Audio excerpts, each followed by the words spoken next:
Fallo agudo de miocardio o insuficiencia cardíaca.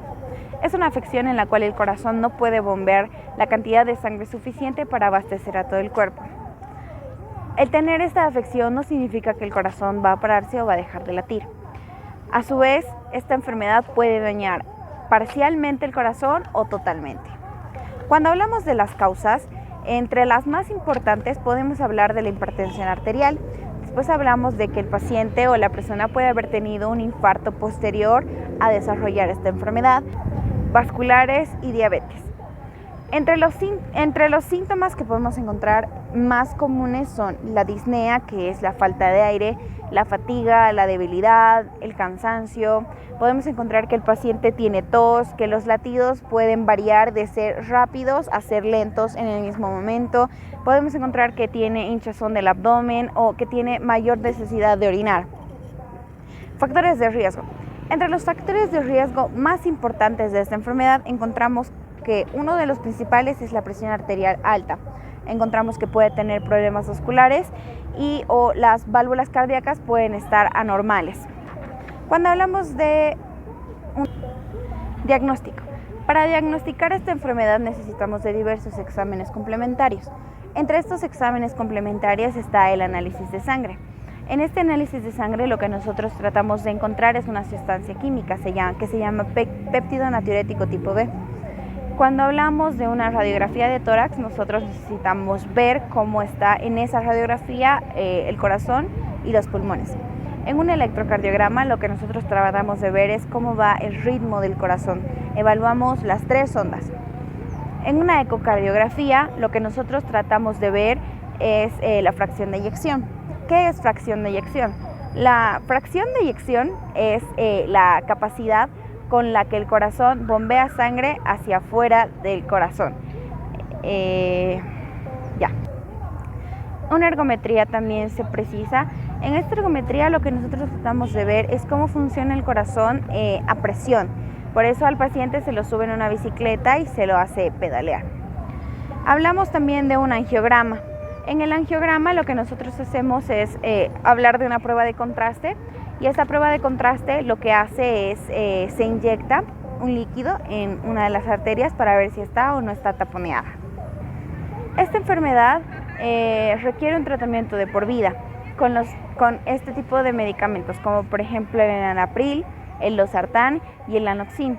El lanoxin es uno de los medicamentos más importantes para este tipo de afecciones porque lo que hace es aumentar la contracción muscular. Para nosotros prevenir esta enfermedad, lo que tenemos que hacer es evitar el estrés, realizar ejercicios saludables, evitar el consumo de alcohol, tabaco, drogas, evitar el consumo de otros estimulantes. Si hablamos de las alteraciones bioquímicas que puede presentar esta afección, podríamos hablar de alteraciones moleculares, energéticas, humorales, morfológicas y funcionales. Entre ejemplos de las funcionales podríamos hablar de una disfunción sistólica y de una disfunción diastólica. Si hablamos de morfológicas, podríamos hablar de una hipertrofia, de una remodelación, de una fibrosis, de una necrosis, de una apoptosis y de una dilatación. Caso clínico. Acude a consulta un paciente de 72 años de edad con antecedentes personales de hipertensión arterial a tratamiento desde hace 15 años. Este paciente también es un fumador de 10 paquetes por año. Refiere que hace aproximadamente 3 semanas presenta astenia importante y se fatiga al moverse y tose al acostarse. En la exploración física se observa un índice de masa corporal de 31, una presión arterial de 160/90, una frecuencia cardíaca de 110 latidos por minuto.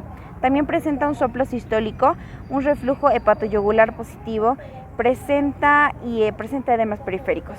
Se realiza una radiografía de tórax que observa edema intersticial, también llamado hidropesia, y también presenta cardiomegalia.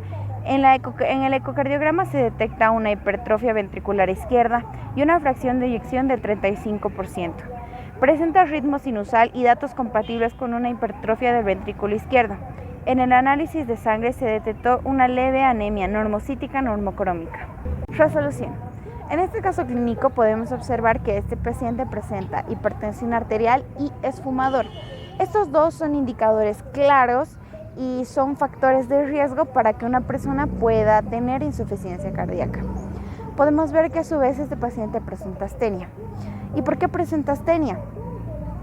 Al tener insuficiencia cardíaca, no llega la cantidad de sangre adecuada a los músculos, y esto quiere decir que esos músculos no obtienen oxigenación suficiente ni tampoco nutrientes.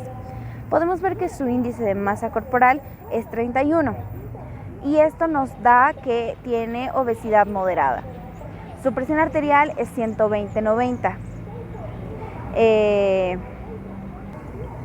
Reitero, la presión de este paciente es 160/90, lo normal es 120/80. Nosotros podríamos decir que este es uno de los indicadores más fuertes que presenta, pero este paciente, al tener hipertensión, sería algo normal. Cuando nosotros hablamos de su frecuencia cardíaca, en este paciente es 110 y lo normal es de 60 a 100. Presenta un soplo sistólico.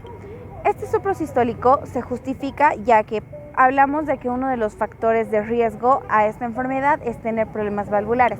Entonces, si este paciente presenta soplo sistólico, estaríamos hablando de que tiene falla en alguna de las válvulas del corazón. El reflujo hepatoyugular. Este reflujo lo que hace es un indicador de una insuficiencia cardíaca, pero en el lado derecho, ya que pues hablamos de y este es uno de los indicadores de por qué este paciente presenta edemas periféricos. También hemos visto que se les realiza una radiografía de tórax. En esta radiografía de tórax lo que nosotros observamos es la hidropesia y también una cardiomegalia, es decir, que el corazón de este paciente ha quedado muy grande.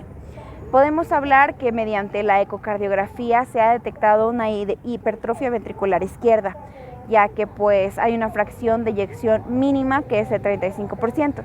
Si hablamos de los parámetros normales, para nosotros hablar de una fracción de eyección normal tendríamos que hablar de que supera al 55%.